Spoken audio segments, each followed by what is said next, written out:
Welcome back to Yale College Voices, the podcast where we celebrate the people who make Yale College such a vibrant community. And for those of you who don't know me, I'm your host, Darice Corey.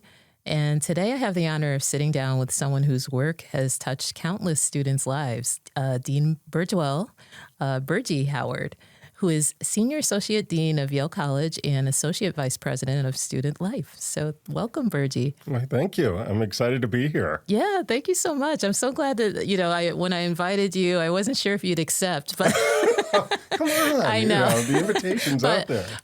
And the reason I wasn't sure you would accept is because you're so busy and I just really appreciate you taking time to come sit down with me today. Yeah, no, this is a really cool project, and it's a great opportunity. I mean, I've enjoyed kind of watching videos and some of the shorts, just getting to know some of the people I've worked with. Yeah, awesome. So yeah, this is our opportunity to get to know you. So I'm going to read your bio, and then we'll just have a conversation today. All right. So Dean Howard's pronouns he, him, his career has been about supporting students at colleges and universities and helping them get the most out of their university experience. His motto for his work in student life is take care of yourself, take care of each other, take care of our community. At Yale, Dean Howard bridges undergraduate and graduate student life, working with Dean Pericles Lewis and VP Kimberly Goff-Cruz to standardize the student experience.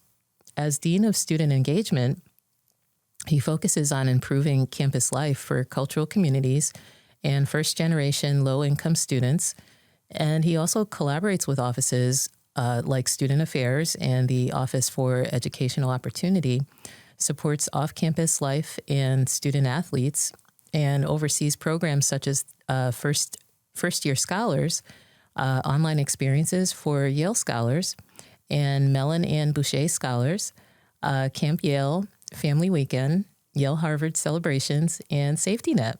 Again, so busy, right? At Yale, Burgie supports student initiatives with the Office of University Life and collaborates with deans of students from graduate and professional schools to enhance campus engagement and access to resources. He holds degrees from Dartmouth College and Stanford University and joined Yale in 2015.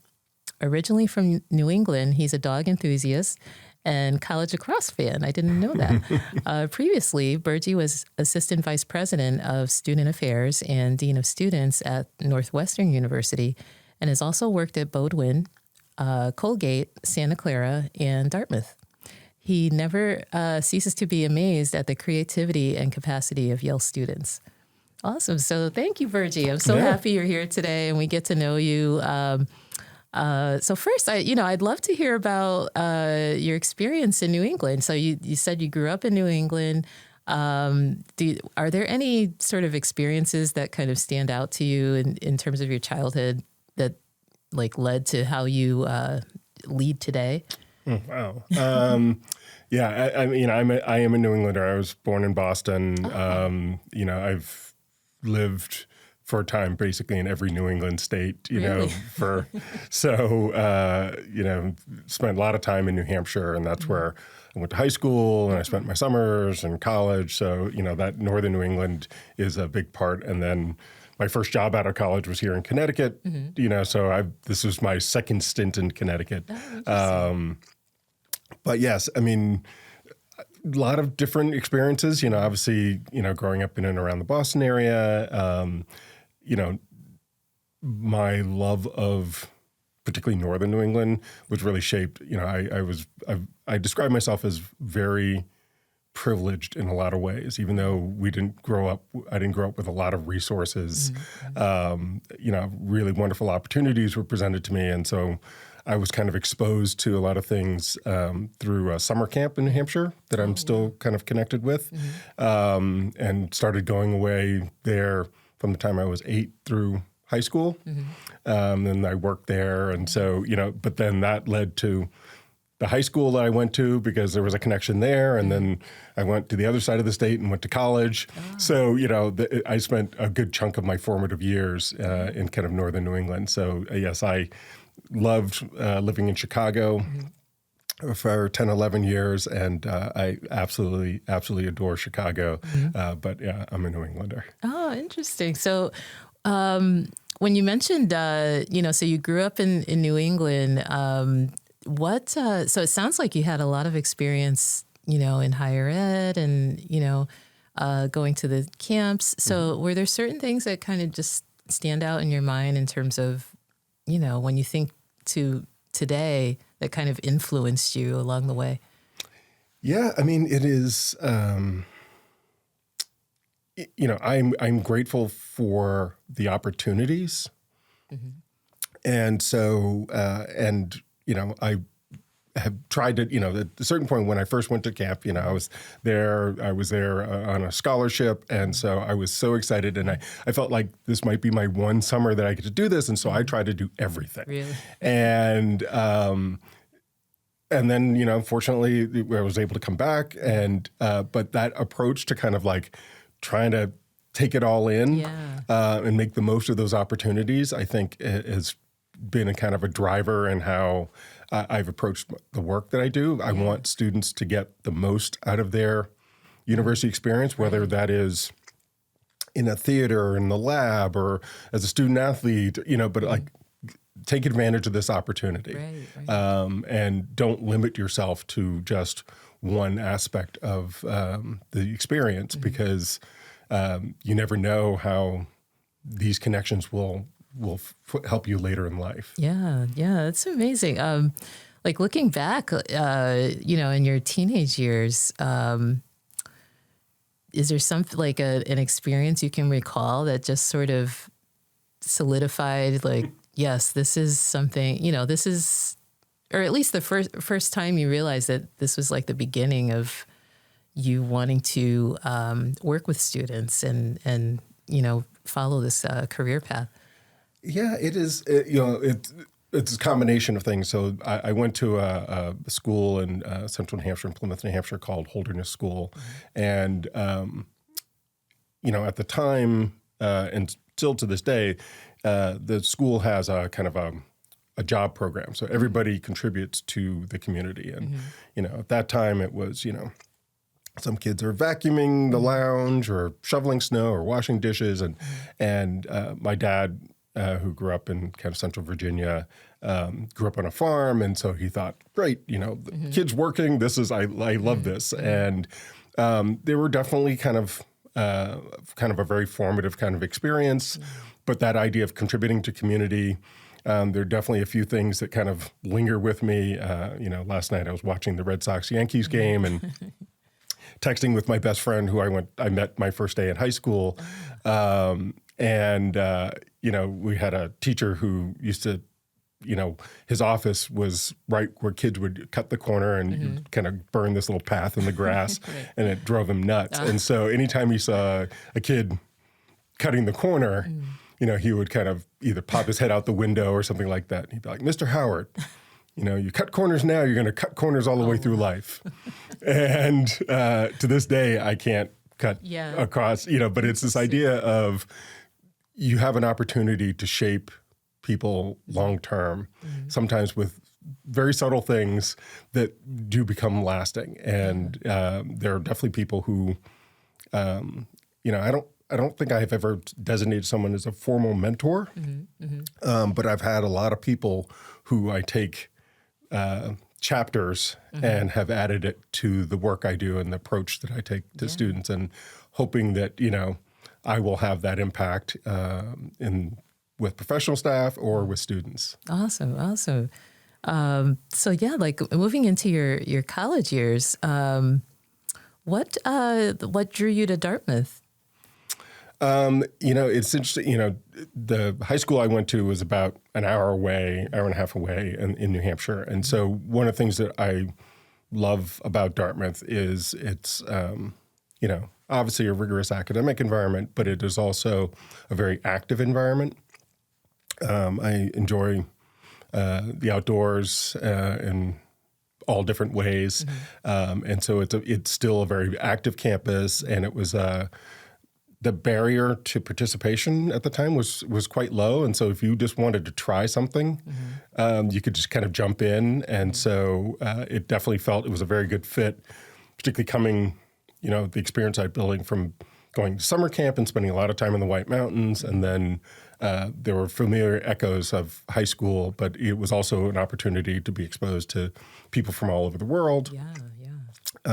And it was one of those places that allowed me to branch out in a whole lot of different ways. And so, I really feel like I kind of sucked the marrow out of the bone. And, I encourage people to do the same wherever they are. That's so awesome. Like sort of a side question. What are your favorite outdoor activities? They've varied over the years. I still love hiking. Really? It's, I am less comfortable on water, that I have friends who are big, paddleboarders and kayakers, and, it is, but going for a day hike, or just being in and around kind of lakes and rivers, so that is definitely it. But yes, I'm not good on a paddleboard. Yeah. So I know my limitations. Yeah. Do you take your dog with you hiking? Yes. So we have yellow Labrador retrievers, and retrievers love water and being active. So yes, going on trails around the lake, or even up to Lake Wintergreen here in Hamden. It just kind of going around, the dog just really absolutely adores being out there. And so, anytime you can kind of spend an afternoon outside.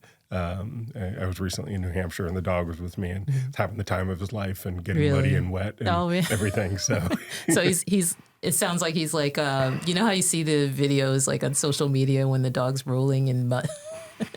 Yes. That's your dog? This dog is less about mud, but really? If there's water, he'll take every advantage. Oh, that's awesome. That's awesome.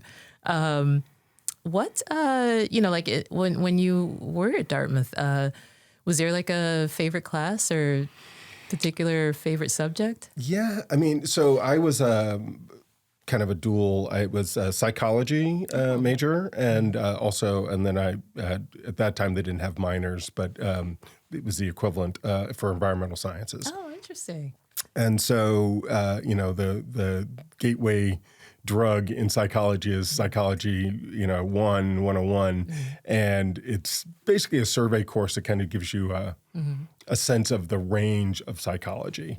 And so it was just kind of fascinating to see cognitive and neuroscience and, the aspect of social. And, my wife is a psychology professor, and we met when she was teaching at Dartmouth.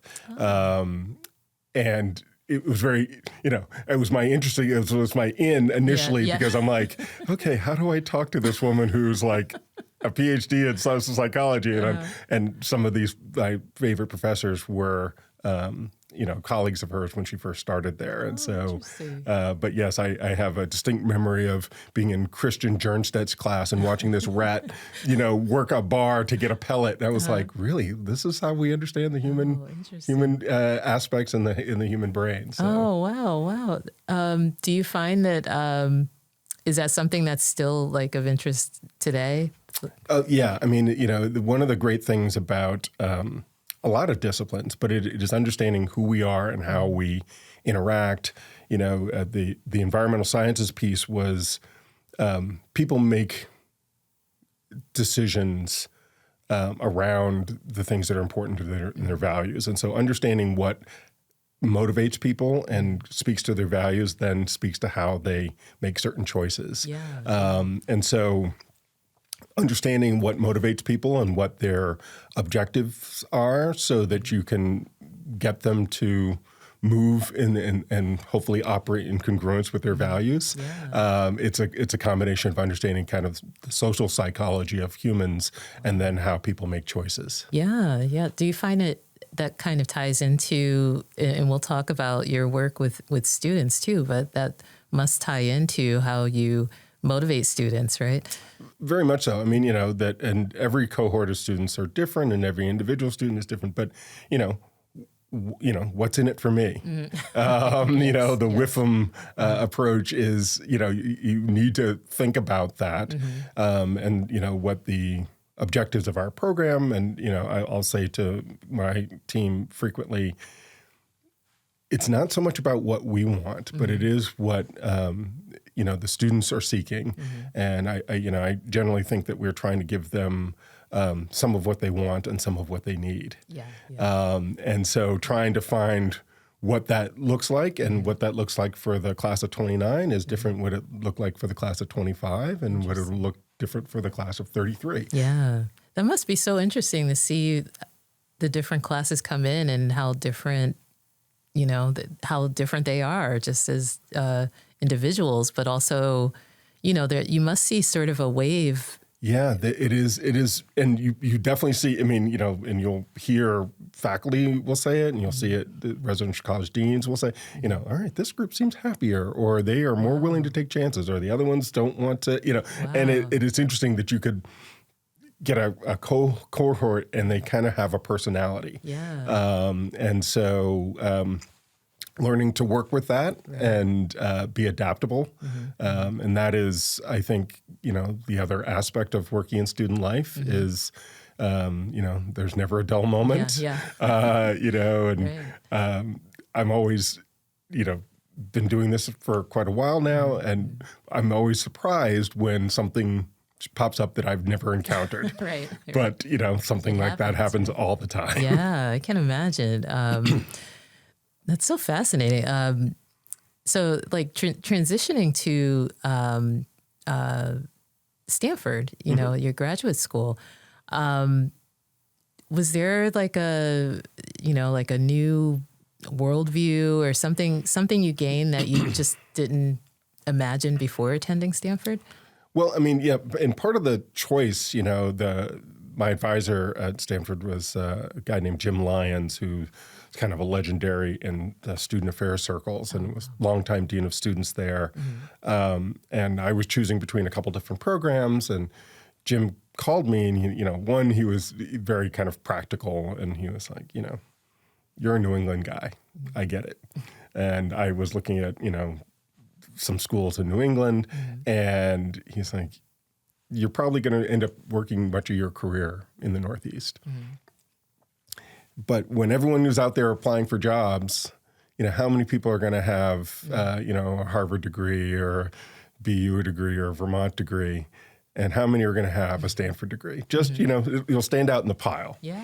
And so, but he was also very much a practitioner. And that's the approach. There are some people who I'm a scholar practitioner, and, I definitely am applying scholarship to the work that I do, but it's very much a practitioner. I want to help people in that way. And so the Stanford program was very much about how we create practitioners, and and also I just never been on the West Coast.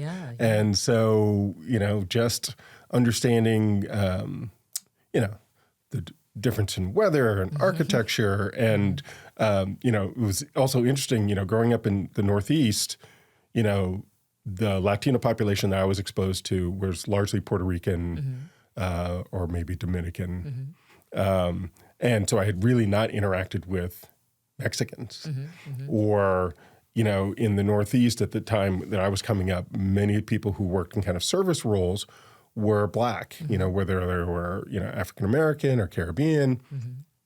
And you go out, and so everyone it was very different. And then Chicago, it's a lot of Mexican and Polish and Eastern European.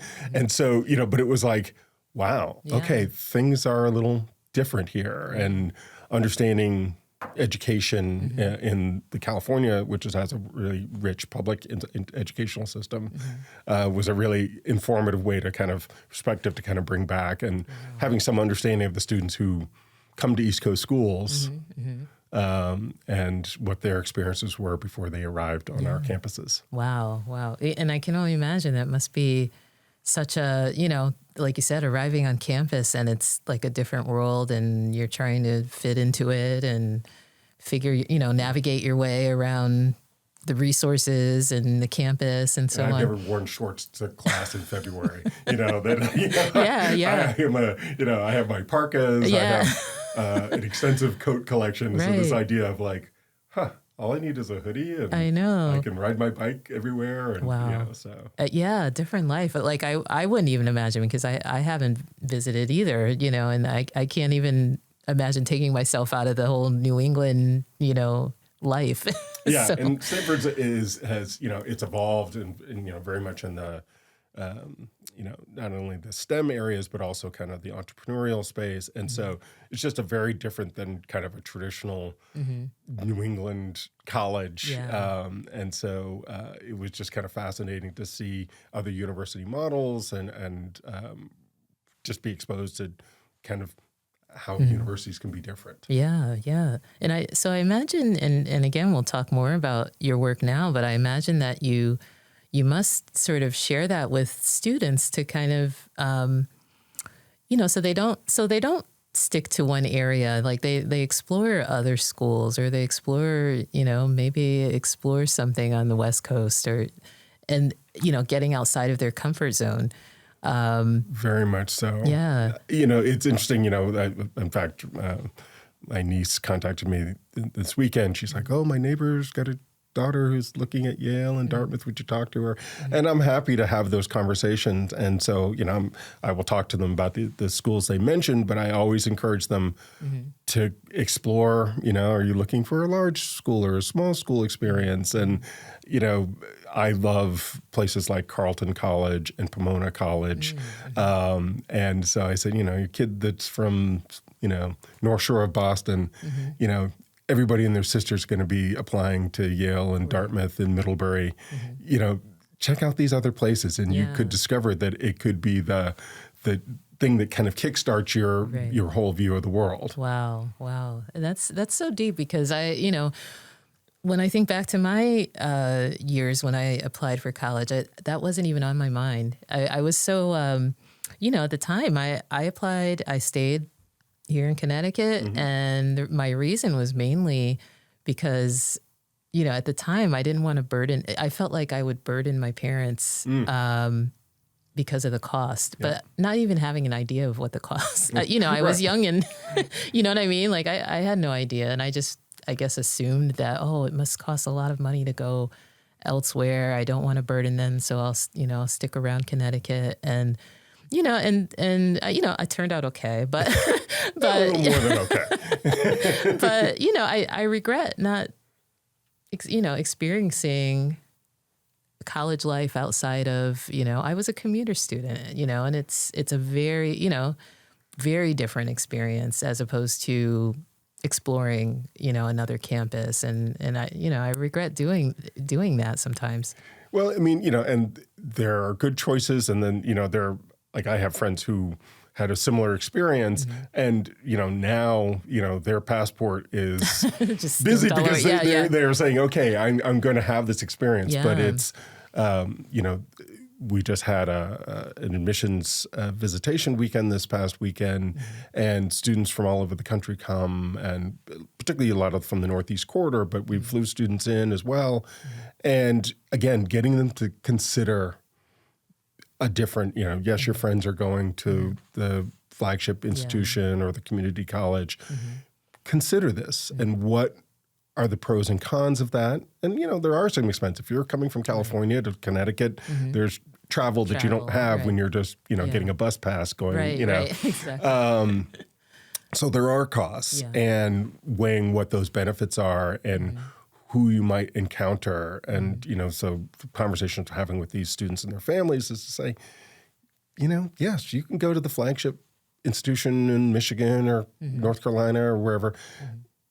If you come here, you're going to interact with kids from all over the world and just get a sense of what that is. And then, study abroad, that taking advantage of programs like that. And, I know for myself, I had the opportunity to kind of study in France as a student in college.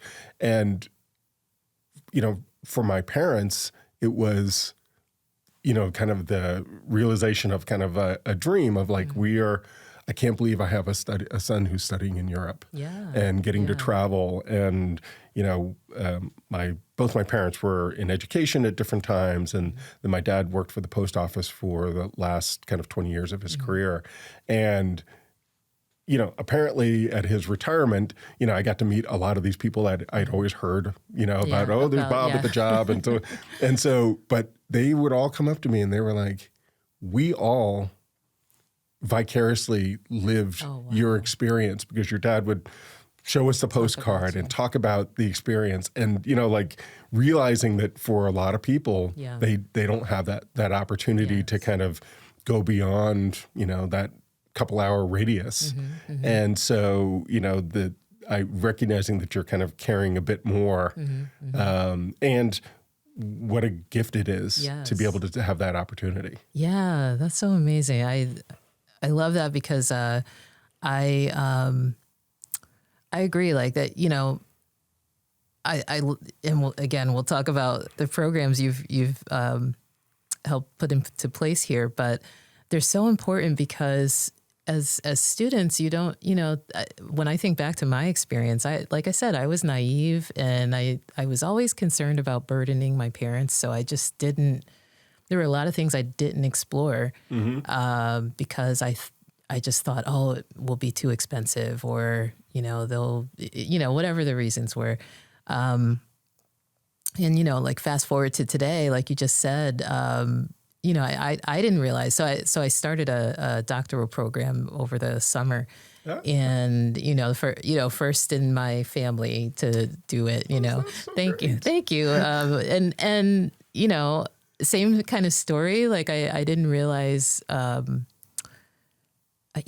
just didn't realize how my family would feel about it, or that they talk about me to people. But not. And I'm not saying it in an arrogant way, but the fact that, like I've had, even though I made the choices I made, I've had these opportunities, and now I have this opportunity, and I hope I can carry it forward, like you said, like be able to help other. But it is amazing. I mean, I was at a memorial service, Saturday in Boston, and there were people who, like, I didn't know, but were aware of me. And so my brother was introducing me to these folks, and, they're like, we were talking that, my dad was always about education. This is, the guy who's done it. Again, that kind of reflected pride from a community, from family. And, education has always been that kind of gateway opportunity for individuals, but also lifting a lot of folks. And, one of the things that I love that, we've done here at Yale over the past decade is really making opportunities available for more and different types of students who might not otherwise considered Yale. Yeah, that's amazing. And so, even the explosion of students who are first in their family or come from a limited income background who've made the jump and chosen to come to Yale. And, what we're hoping is that this does have that kind of ripple impact, but also kind of, even if they go back to their community and they end up as a middle school teacher in the school they went to, they still are bringing that perspective into that classroom and are going to impact those students. Yeah, which is so amazing. I mean, literally, it's giving me goosebumps because,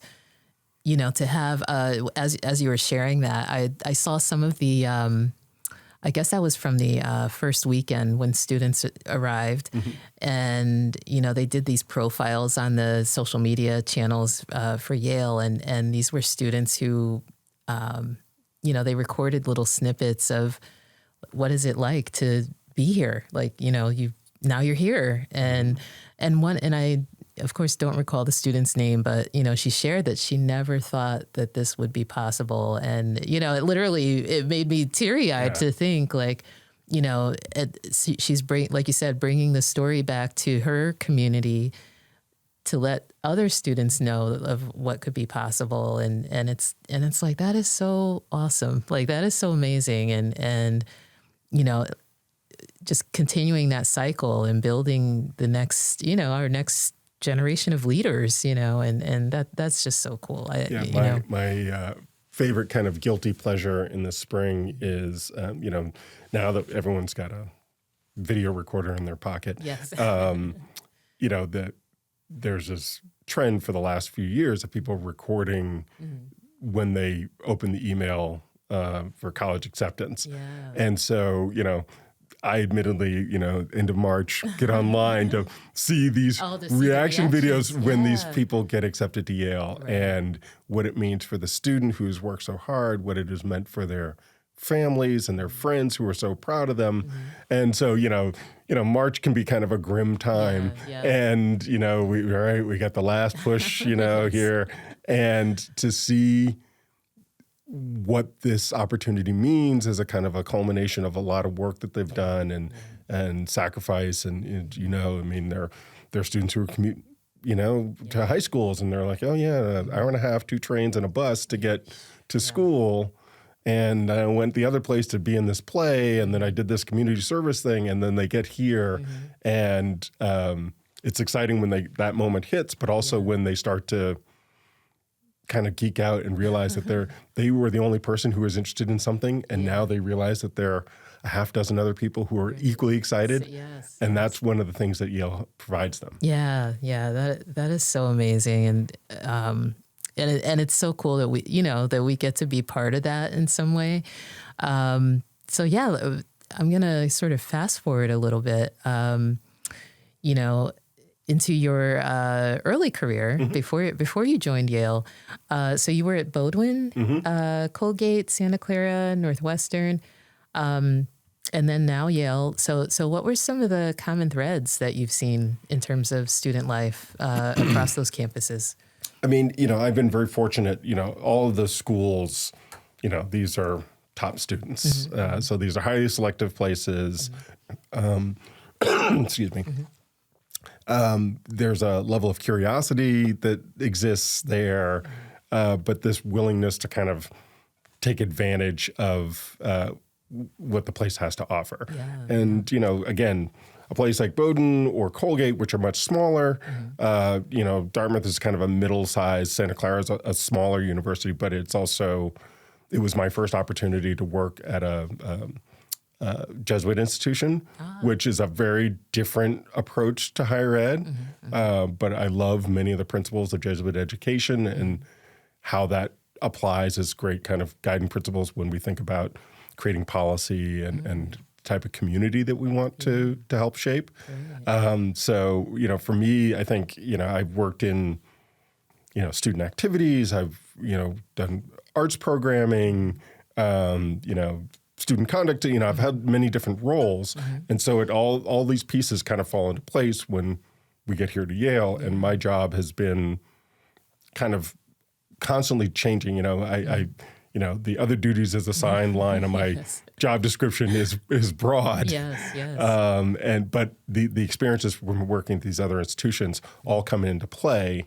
And it's also kind of just expanded my network of people who I can pick up the phone and say, okay, we're trying to do a leadership program. What do you got? Yeah. That's so awesome. And that's one of the things I've loved about working in higher ed and just like growing that network outside of the institution, because it's, you get the best ideas, right? Like sharing with your peers and just hearing what's going on at other institutions. Or, that we're all facing the same challenges, and how do you deal with this, and how, that kind of thing. Because I do think we can all fall victim to a more insular, thinking and problem solving, and understanding how another campus, whether it was successful or unsuccessful, it is helpful to understand, and particularly, with this kind of cohort, whether it's the Ivies or, these other schools, to understand how they manage problems. One of the things that I actually actively try to do is to bring in the perspective of institutions that are unlike us. So when we started doing our work with first-gen students here, the tendency was to say, oh, what is Princeton doing? What is Harvard doing? And I'm like, well, I'm going to call the people at the University of Texas, El Paso, where 75% of their student body identify as first gen or low income. Like they're managing on a scale when we're just getting our toes dipped in the water here. And so bring in the perspective Texas UTEP or San Francisco State and or North Carolina and saying, how can we apply the best of that at a place like Yale where we might be able to have some more resources to put towards it, or we can really focus. And so, that has been an approach to the work of, understanding higher ed, but also appreciating that great work happens in different ways. And, Yale might be, highly ranked in many ways, but we have something to learn from our colleagues. Yes, definitely. I'm so glad you brought that up because it is important to think, of course we always say, what are the other Ivies doing? But there are other institutions facing the same challenges and come up with, innovative ways of addressing them. And it's important to kind of get the full, that full spectrum of ideas. So thank you for saying that. Let's see. So since we talked about those, your prior experience, so let's fast forward into Yale. So you've been here since 2015. And your motto, I really loved, take care of yourself, take care of each other, take care of our community. So what kind of led to that motto? Or when did you first sort of craft the motto? Yeah, I mean, I think that it started to come into focus when I was working at Northwestern. In that, in the Dean of Students office and student life, you do end up thinking on these different levels. The self-care aspect, my grad school advisor, used to say, student needs to feel good to think good. If they are not centered and they are not taking care of themselves, whether it is a mental health and wellness concern, or they're not getting enough sleep, or they are not doing those things that allow them to be themselves so that they can then take advantage of the things exterior. And so, I'll say to first year students and, when they first get here, it's like, if, get rest, eat properly, exercise, meditate if that's your thing. If you read scripture every morning, continue to do that. Because that allows you to kind of center yourself and that you're doing those things so that you can take on the various kind of opportunities and pressures and things that are kind of thrown at you. And so, we see the issues that we see with students, when they aren't doing those things. That it takes up a lot of the time, I know, for, my colleague, Melanie Boyd is the Dean of Students, where we're dealing with individual students for one reason or another, something is not going on well with them. But then, one of the great things about Yale and some of the other campuses I've been involved with is students really care about each other. And you or I may see a student a couple hours a week, if they are working our job or they're a student in our class, but their peers see them all hours and in different settings. And they, people can put up a front for an hour or two.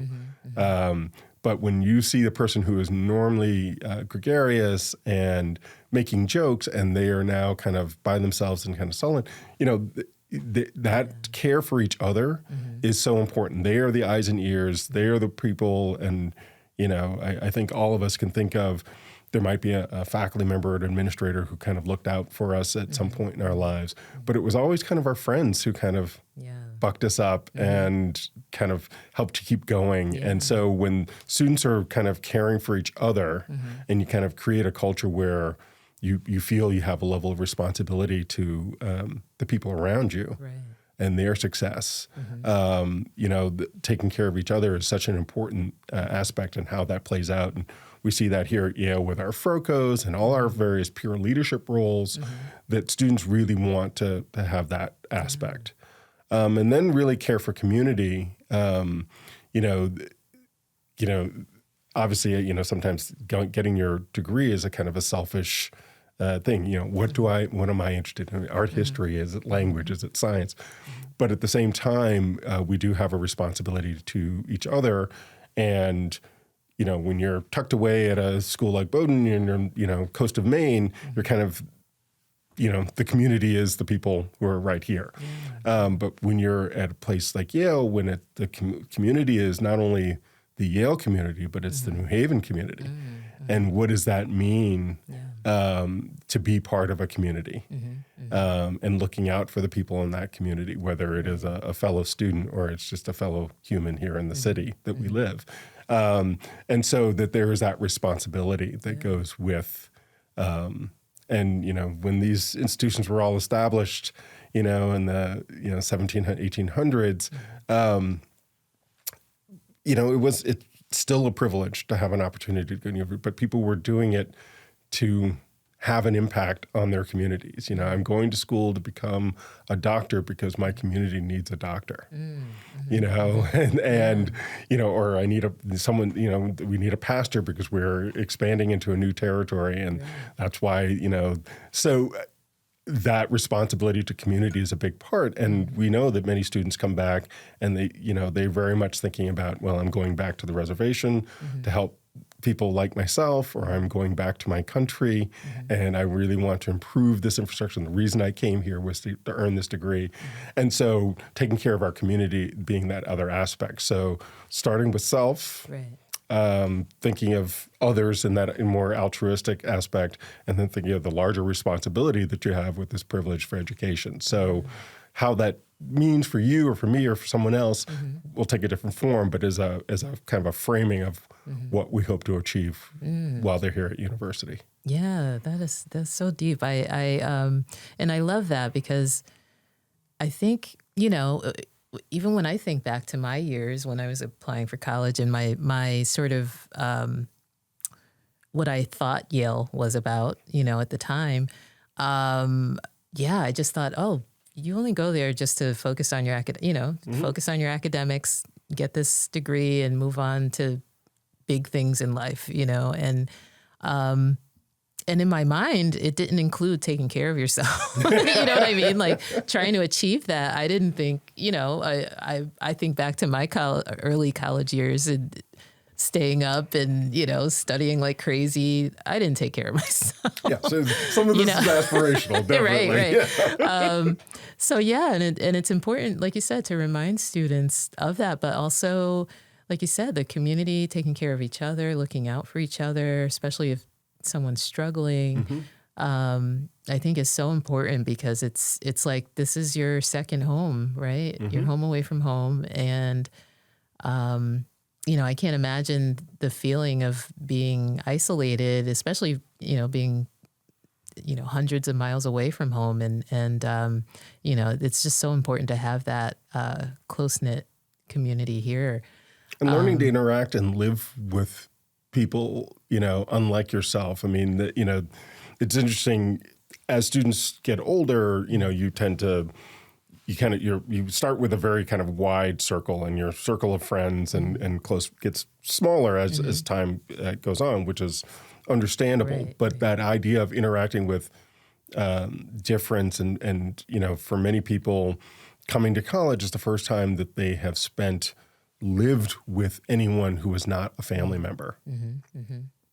And, the process of negotiating, how we're going to keep the room clean and, just people's hours. And, there isn't, a parent to be the referee. Right. We have to work through this on our own. Yes. And so that has been one of the great things about a residential kind of college experience for years, but it is really foundational in a time where we are in a much more polarized society. Yeah. This idea of navigating those things and communicating, these are skills that we hope that they apply in life. Right. And, so this is part of the learning that happens outside of the classroom. Yeah, absolutely. It's like you're your passage to actual adult, and I always tease my son. I said, you're not fully an adult until you're paying all of your bills,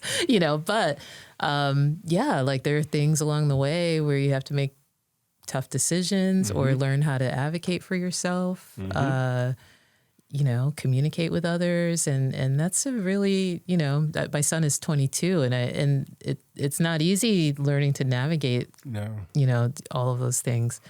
Managing money.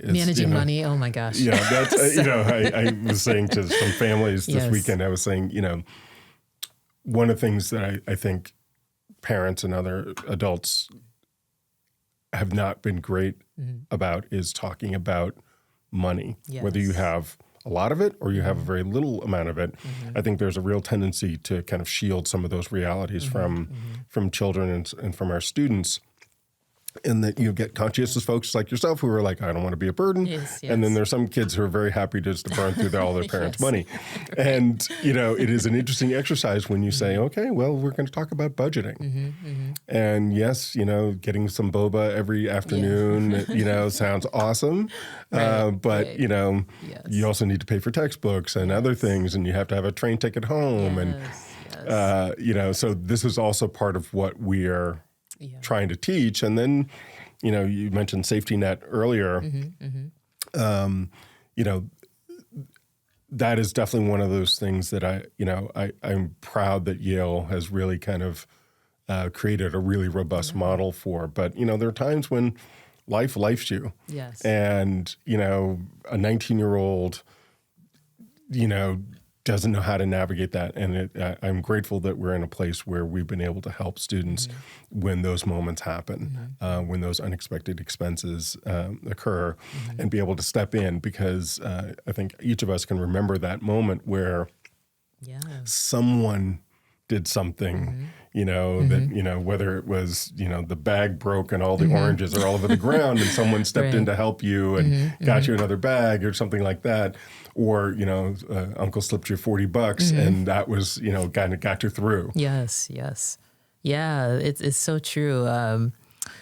And since you brought up safety net, actually, I want to talk about all of these different programs that you've helped create here at Yale, because they're so critical to student life. So do you want to start off with Safety Net and then maybe tell us more about some of the other programs like for first gen low income students?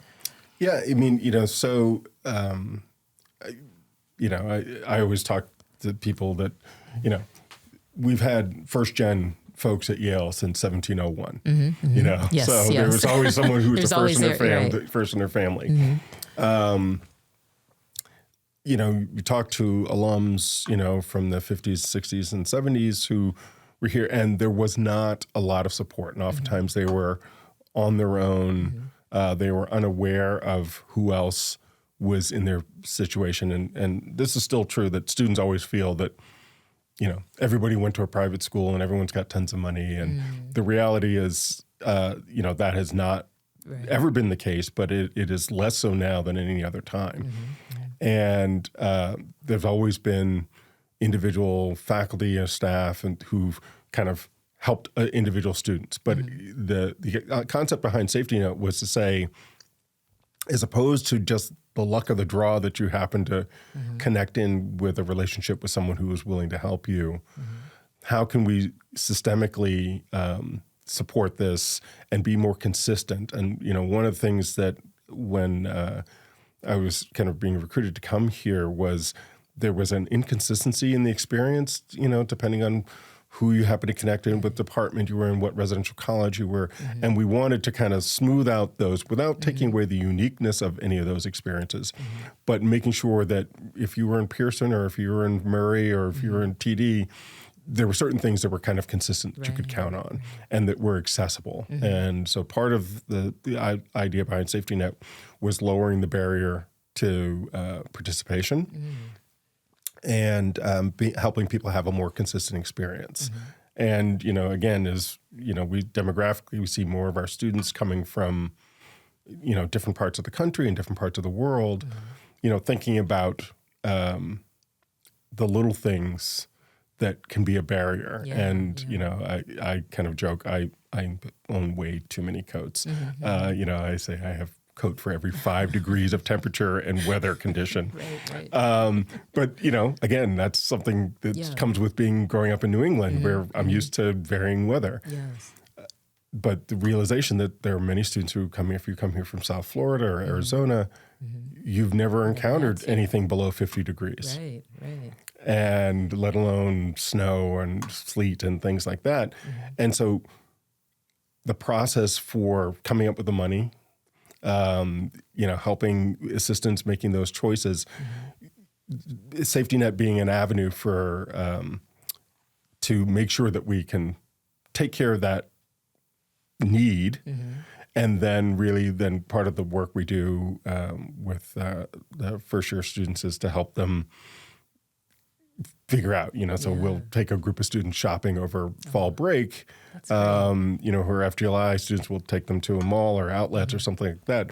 But also some of it's advice from older students on like, you know, don't just buy the big sleeping bag coat, you know, maybe get some layers and get some sweaters and how, you know, like helping them navigate this space. But so bringing those resources together in one place, making it accessible. And I know you met with, you spoke with Sam Cohen, who is, you know, the tech architect behind Safety Net, and really working closely with financial aid. But again, it was bringing people together.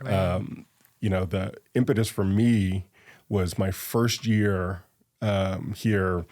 We had just finished convocation, and I had spoken at some thing at a pre-orientation program, and a parent kind of pulled me aside, and her daughter had participated in Culture Connections. And so she was like, oh, Dean Howard, my daughter said she met you. She's like, you know, we are so excited that she's here. It's stretching us financially, but, you know, we wanted to make this happen for her. We don't have enough money to buy her a computer just yet. And is there an old computer that she could use for the fall semester? And our goal is to be able to scrape together money so that we can get her a computer for Christmas. And, you know, it's like, oh, sure, I'm sure we can find, and, you know, and it was actually harder than I thought. Oh, wow. But I was like, my goodness, you know, for a place like Yale, like there's got to be an old laptop around here that we can help this student.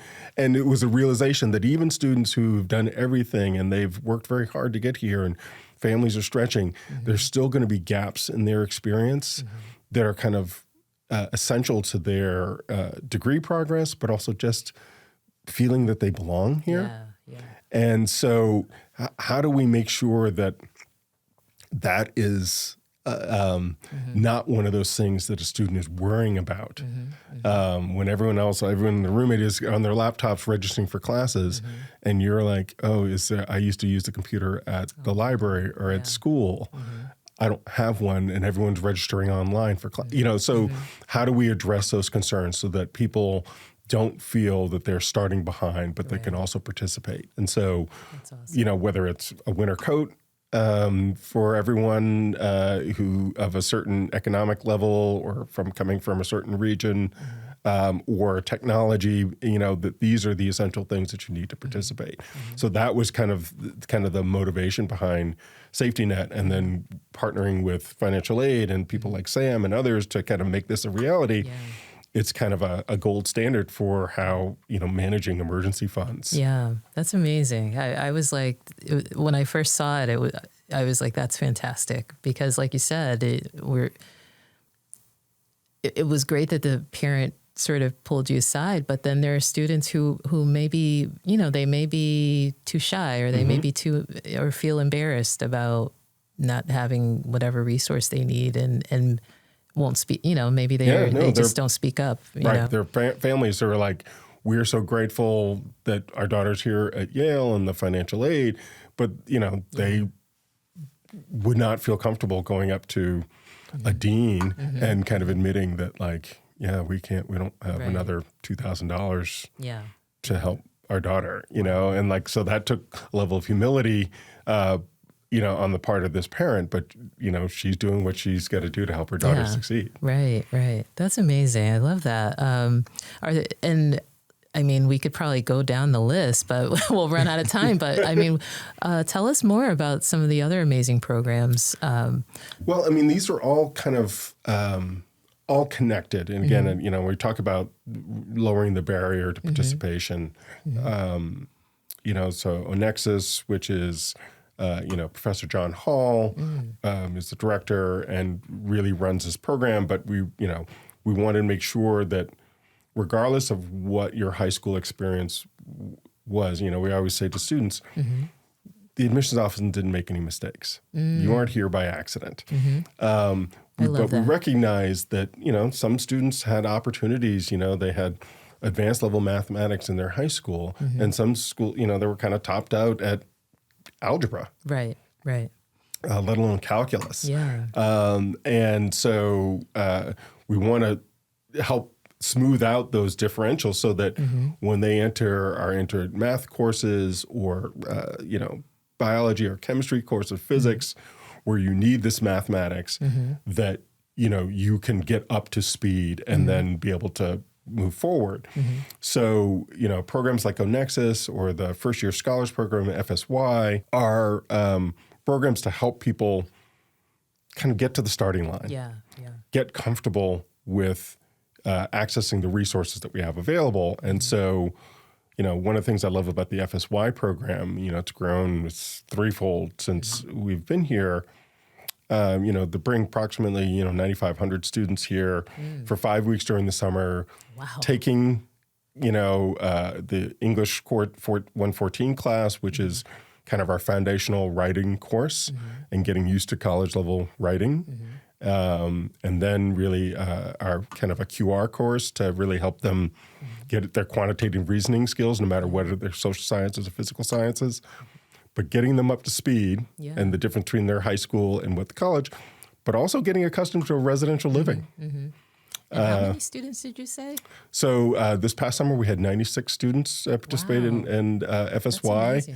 And, we have a number of upper level students serve as counselors and resident directors who were part of the summer program. But as, many of those, actually all of those students are alumni of the FSY program. So again, to have older students, again, taking care of each other, explaining what it's like, how to navigate as a low income or a first gen student, and knowing that there are other students who have walked that path, who are here on campus, who are willing to support them, allows them to really have greater success. And, I think we see people struggling a little bit less, or at least knowing the resources they can call upon that are available to help them if they have questions and need support. Yeah, that is so awesome. And I love that it must create like a little family, before they even start their, first year here, they're able to kind of create that community and build their friends or, Yeah, and like if you are a Yale student and you went to, Horace Greeley High School, which is, one of these fantastic high schools in Westchester County, you probably know of a few people a year or two ahead of you who went to your high school who are at Yale. But if you are coming from a small farm community in Nebraska or, a big public high school in border area Texas, you don't have that to call upon. Right. And so to know that you're coming in with a cohort of people who have some similar qualities and many different qualities, but knowing that they're older students to call upon, again, that is, we talk about networking as one of the advantages of coming to a place like Yale. And being introduced to the Yale network and the family that it is. But having that cohort allows for that success and knowing that you're not alone. Yes. That is so amazing. So Burgie, tell me more about like student life. And we most of the time when we interact, we're working on the cultural centers. So do you want to tell us a bit more about what your work in student life and the cultural centers, or maybe some of the other programs that are available for students? Well, as I say, Yale is, we're very fortunate, that cultural communities and having physical space. We've been blessed. I mean, we have some of the oldest centers in the country. Our African American Culture Center is over 55 years old. Our Asian Culture Centers coming up on 45 years old, like Casa Cultural, all a similar, time period. And what that allows, again, as Yale has become a more richly diverse student body, these have been places, I used to say that for some people, we talk about kind of the canaries in the coal mine, and the folks who came, to Yale in the small numbers prior to the 1970s when we start to see these numbers kind of grow when it comes to women, when it comes to various, race and cultural groups. People said, all right, you're here at Yale and, good luck. And, they kind of made it or they didn't. They, they didn't have a cohort to draw upon. And so these centers became these spaces where students could be themselves and kind of find community and then really kind of bolster themselves to kind of engage with the rest of the Yale community.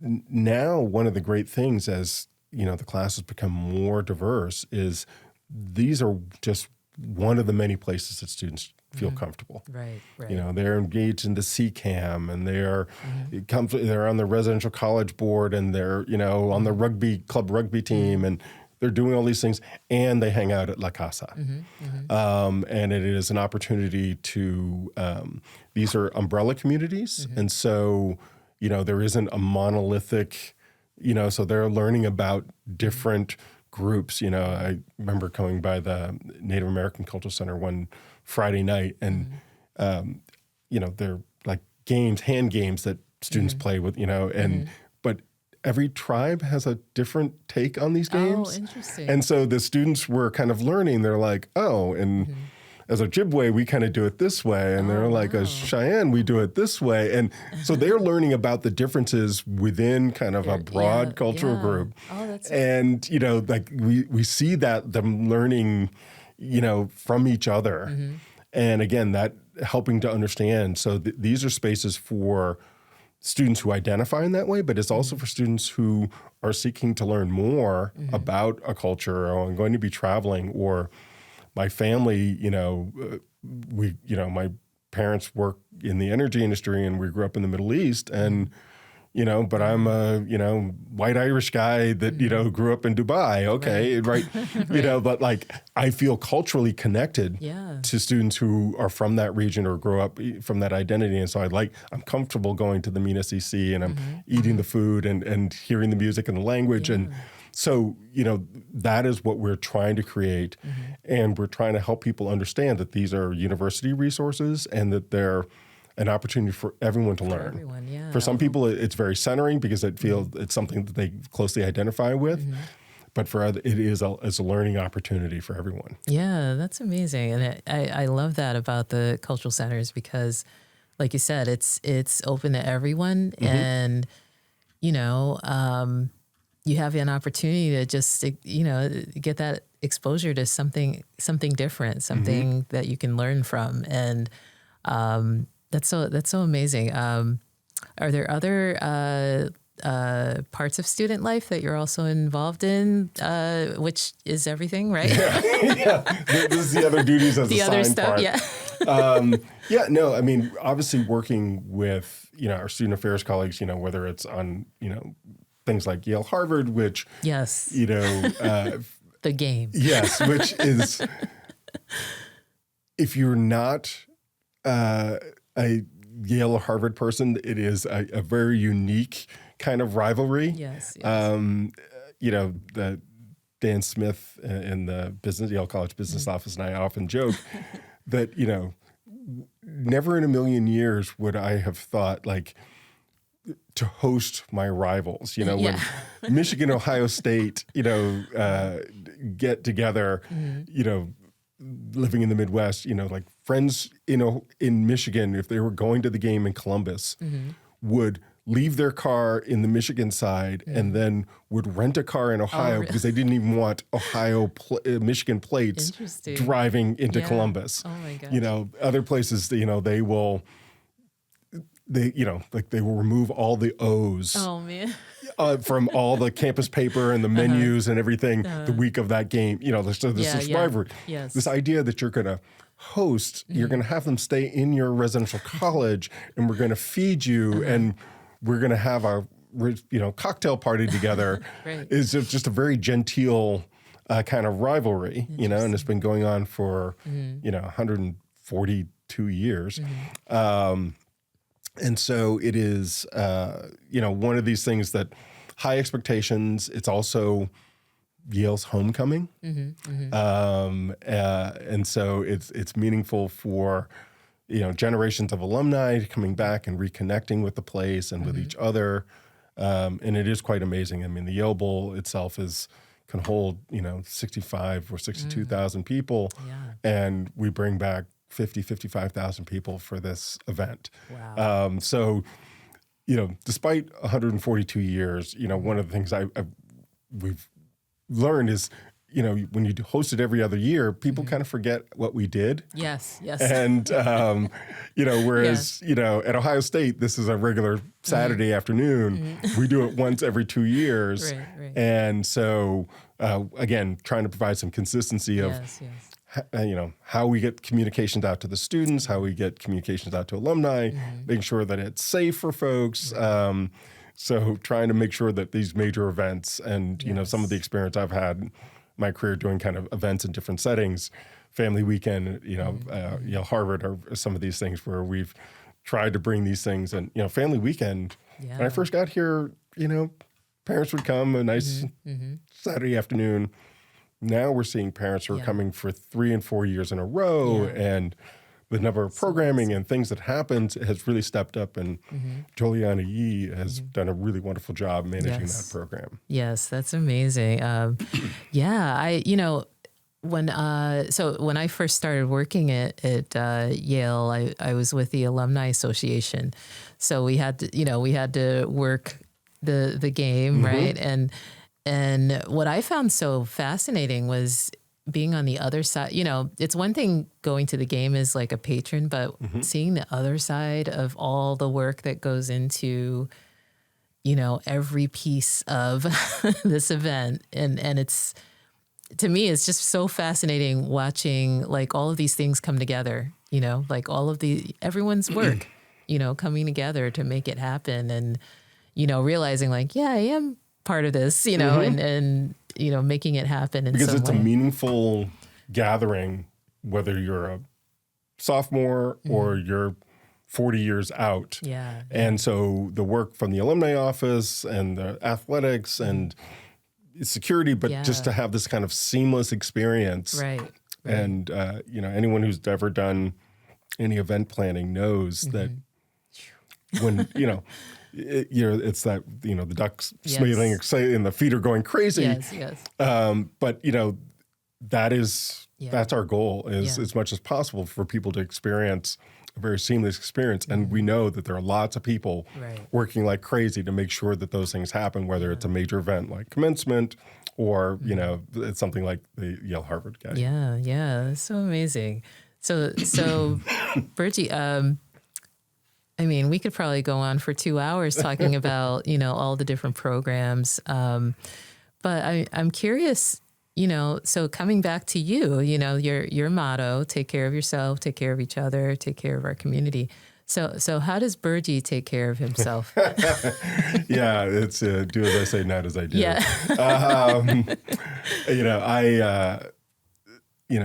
I do put a lot of myself into the work, and the work is also energizing. So, I get a lot of pleasure out of seeing student performances and going to sporting events. And that's one of the really wonderful things about working at a university.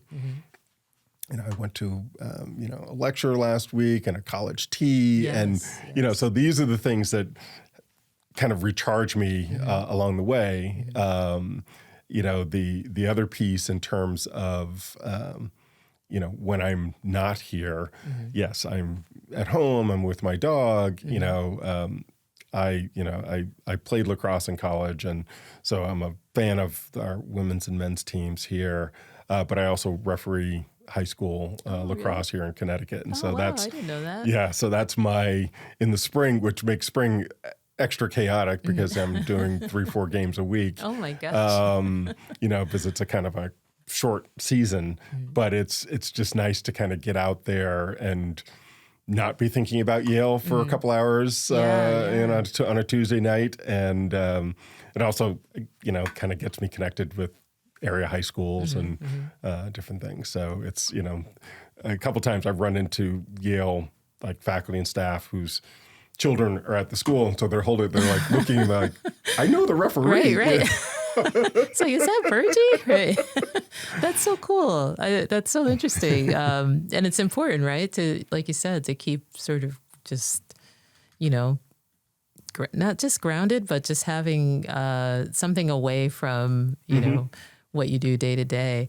That's amazing. So Burgie, I wish we, could go on and on. Cause like I said, I mean, the programs are fascinating. And I love that, just hearing about your background and growing up, it's like it all fed into, the work that you do now. And what's so awesome about that is, realizing like, yeah, you really have an impact on so many students' lives here, at your team, everyone. And it's like, it gives me like goosebumps to think about, just what a difference it makes for students when they come here to campus, and what it would be like if they're, if these programs didn't exist, you know? Yeah, it is. I mean, sometimes parents will say, "Oh, do you know my son?" And, and I'm like, sometimes, like, if I don't know your son, it's actually a good thing. Because usually it's for exceptionally good or exceptionally not good. Right.